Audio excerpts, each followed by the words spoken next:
잠깐! 오늘 낭독은 밤에 듣도록 하세요.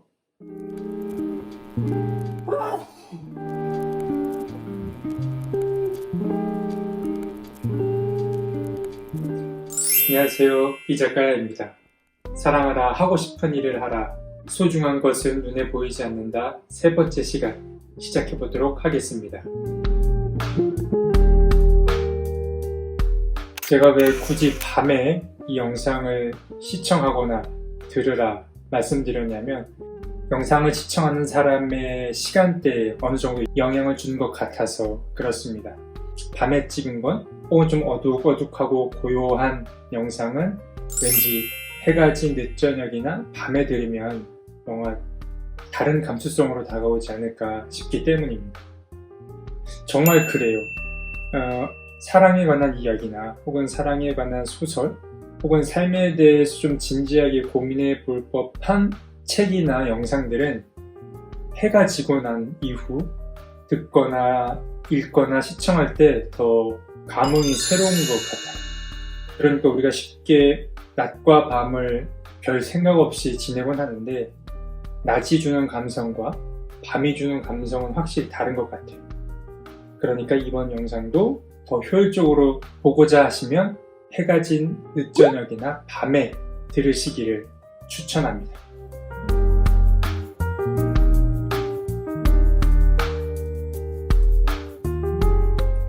오늘의 이야기도 소중한 건 눈에 보이지 않는다 라는 이야기와 관계된 것들입니다.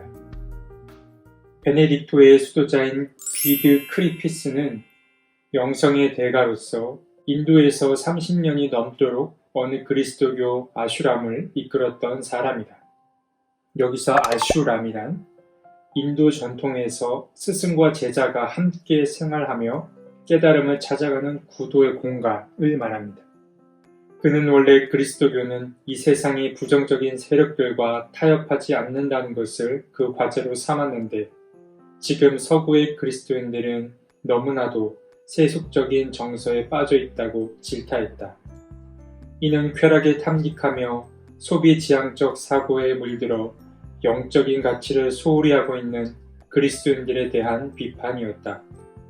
그로 인해 그리스도인들은 다양한 경험의 세계를 잃어버리고 직관적인 사고의 힘을 통해 활용할 수 있는 엄청난 재능도 상실했다는 것이다.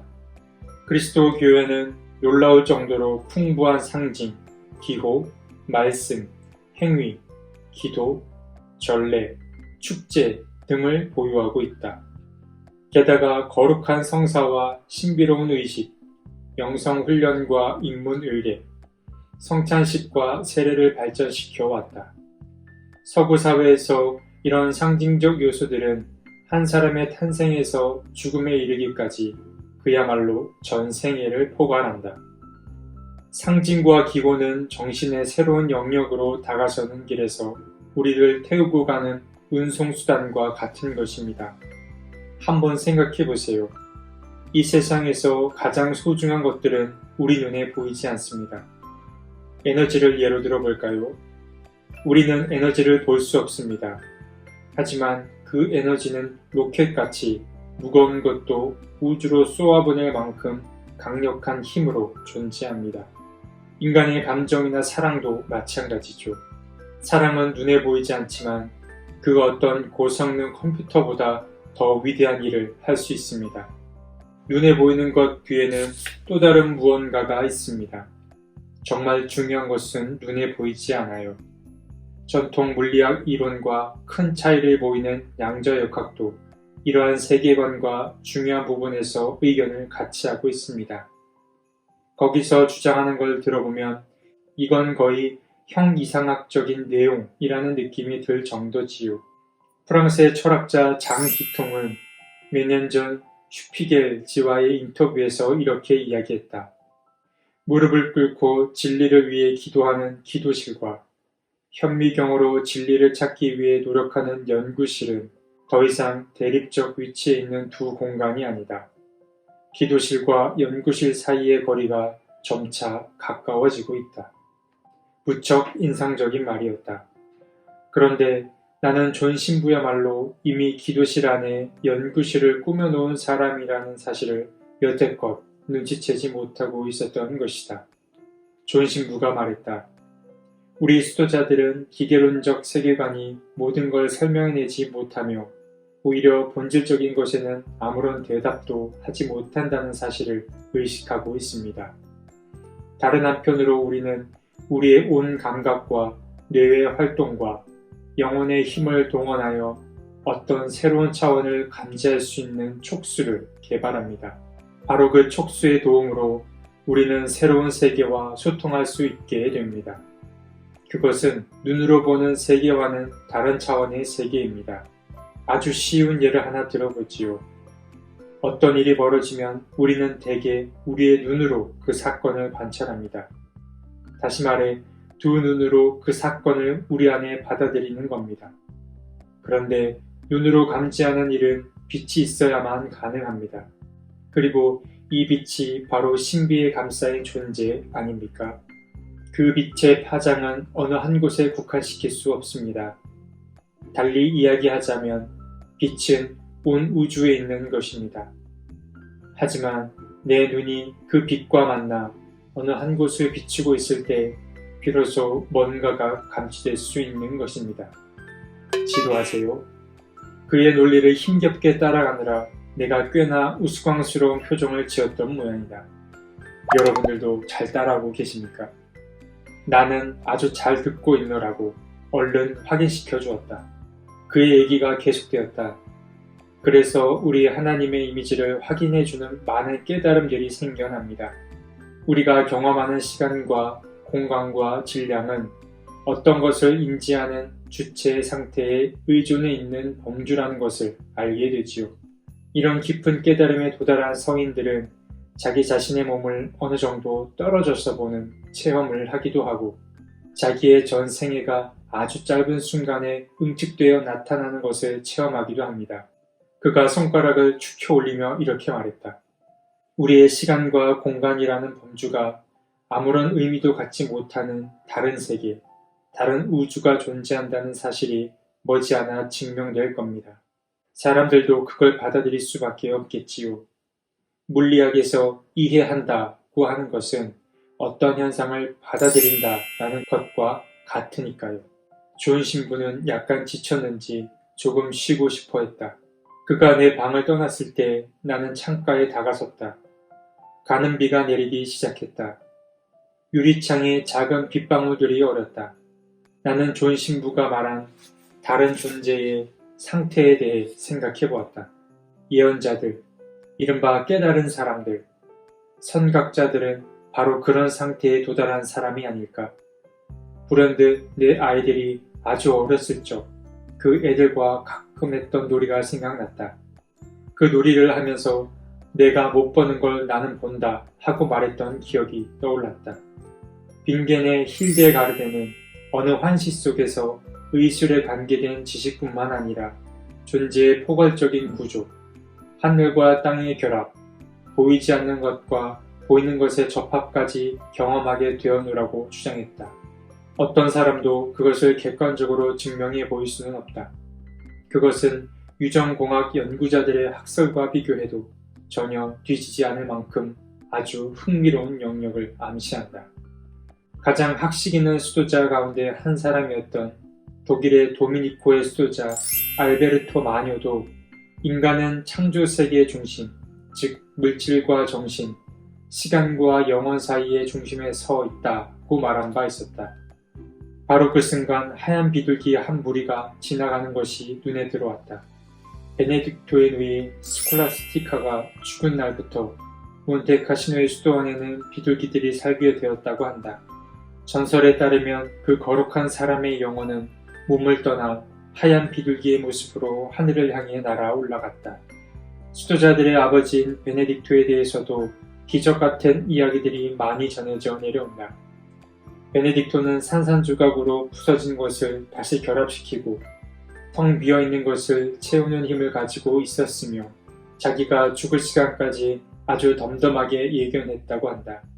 한 번은 이 거룩한 수도자가 한밤중에 창가에 다가섰다. 그의 내면은 하나님을 향한 강렬한 열망에 휩싸였다. 갑자기 눈부신 빛이 흑암을 갈랐다.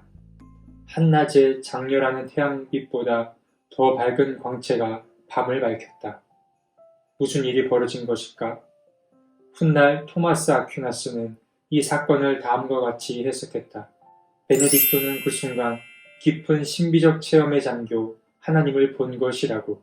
그리고 이런 체험은 이제껏 아브라함과 모세에게만 허락된 것이었다고. 영혼이 확정되어 천사의 인식 능력과 대등해진 상태에서 하나님의 빛이 베네딕토의 축복받은 이성 안으로 들어와 베네딕토를 영원한 진리의 초상이 되게 했다고. 교황 그레고리오 1세는 몬테카시노의 수도자 베네딕토에게 이제 온 세상은 유일한 햇빛 속에 하나 된 것이나 다름없었다고 썼다. 다시 돌아온 존 신부는 우리의 대화를 마무리하면서 이렇게 덧붙였다. 원래 모든 수도자들은 신비주의자입니다. 능력이 많거나 적거나 하는 것에는 큰 의미가 없습니다. 우리 모두의 과제는 하나님을 추구하고 그분을 섬기는 것입니다. 그게 전부입니다. 고도로 기계화되고 추상화된 세상은 모든 인간이 자기 안에 간직하고 있는 자연적인 센서, 감지 능력을 포기하고 기계에 의존하도록 만들어버렸습니다. 그 기계는 의식적인 경험과 무의식적인 경험을 갈라놓습니다. 아마 이것이 원인일 것입니다. 영적으로 영양 결핍 상태인 우리 시대의 사람들은 바로 그런 이유에서 어떤 사건을 바라보고 너무나 잘못된 결론에 도달하는 것입니다. 하지만 하나님은 사라지지 않습니다. 그분은 지금 여기에 계십니다. 우리 수도자들은 그분의 성령과 팀을 짜서 일합니다. 이것은 이상한 밀교의 영이 아닙니다. 그 영이 우리를 보고 우리는 그 영을 봅니다. 하나님은 우리에게 인격적으로 다가옵니다. 아주 간단합니다. 우리 수도자들이 생각하기에 인간이 이성으로 파악할 수 있는 것은 이 세상의 한 부분, 눈에 보이는 일부에 불과합니다. 흔히 말하듯 빙산의 일각이지요. 눈에 보이는 것만 보면서 산다면 그것은 반쯤 눈이 먼 상태로 사는 것입니다. 소중한 것은 눈에 보이지 않는다. 세 번째 시간을 마무리합니다. 낭독의 시간을 줄이기 위해서 한 챕터를 3번에 나눠서 읽게 되었는데 이제 14과 15가 이렇게 2과만 남아 있습니다. 이 책을 마치면 어떤 책을 읽을지 또 낭독을 할지 아니면 제가 읽었던 좋은 책들을 짧게 소개하는 영상을 만들지는 여전히 고민 중에 있습니다. 오늘 시간 읽었던 내용 중에 여러분들과 조금 더 나누면 좋을 이야기는 바로 이 부분인데요. 고도로 기계화되고 추상화된 세상은 모든 인간이 자기 안에 간직하고 있는 자연적인 센서, 감지 능력을 포기하고 기계에 의존하도록 만들어버렸습니다. 그 기계는 의식적인 경험과 무의식적인 경험을 갈라놓습니다. 인간 안에 있는 자연적인 센서, 감지 능력, 이 부분이 굉장히 흥미롭게 느껴집니다. 마치 제가 좋아하는 마블 영화 스파이더맨이 떠오르긴 하는데요. 몇 해 전에 돌아가신 철학자 김진영 선생님이 썼던 책 중에 철학자 김진영의 전복적 소설 읽기라는 책이 있습니다. 그 책에서도 이와 비슷한 이야기를 해줬던 게 기억이 나가지고 여러분들에게 읽어줄까 합니다. 우리가 무슨 생각을 하는가에 주의를 기울이면서도 무엇을 느끼는가에는 별 관심을 두지 않아요. 내가 커피를 마시면서 그 맛을 어떻게 느끼는가, 이게 바로 일상이죠. 익숙한 공간에서 항상 같은 일이 반복되며 사건은 일상에서 벗어난 것이라고 생각하지만 감각을 관찰해보면 굉장히 많은 일상이 사건으로 다가올 수 있습니다. 이를 통해 자기 발견도 하게 될 겁니다. 상당히 프루스트적인데 내가 만지고 느끼고 냄새 맡는 것들이 무수하게 변주됩니다. 그런데 우리가 그것을 무감각하게 흘려보내죠. 감각 주체로서 자기를 발견하는 것은 자신의 주체성을 확인하는 좋은 경험이라고 생각합니다. 한 군데 더 읽어드리겠습니다. 기억과 만나면서 좋은 것은 사실 어렸을 때라고 생각합니다. 그저 생각만 하는 게 아니라 어렸을 때 자두 먹던 기억을 떠올리니 침이 보인다고 합니다. 감각이 살아나죠. 이것은 몸이 살아나는 부활에 가깝습니다. 감각을 발견하는 것이 곧 삶이니까요. 그리고 재밌는 부분 하나 더 읽어드리겠습니다. 신체가 위기에 정확하게 대처합니다. 날아오는 것을 피하고 지하철이나 버스에서 졸다가도 내릴 때가 되면 벌떡 일어납니다. 신체라는 이름의 전략, 제가 볼 때는 삶의 참 모습이에요. 그래서 관찰할 필요가 있습니다. 심각하고 어려운 선택을 할 때는 생각을 너무 많이 하지 말라고 흔히 말하죠. 근본적으로 자신의 감각을 믿으라는 뜻입니다. 여러분, 우리 몸 안에 있는 자연적인 센서, 감지 능력을 한번 유심히 관찰하고 또 그 능력을 한번 되살려 보시기 바랍니다. 너무 많은 생각보다 본능적으로 떠오르는 감각을 믿으시고 한번 고민하던 일을 과감히 용기 있게 선택해 보시기 바랍니다. 그럼 다음 시간에 뵙겠습니다. 안녕.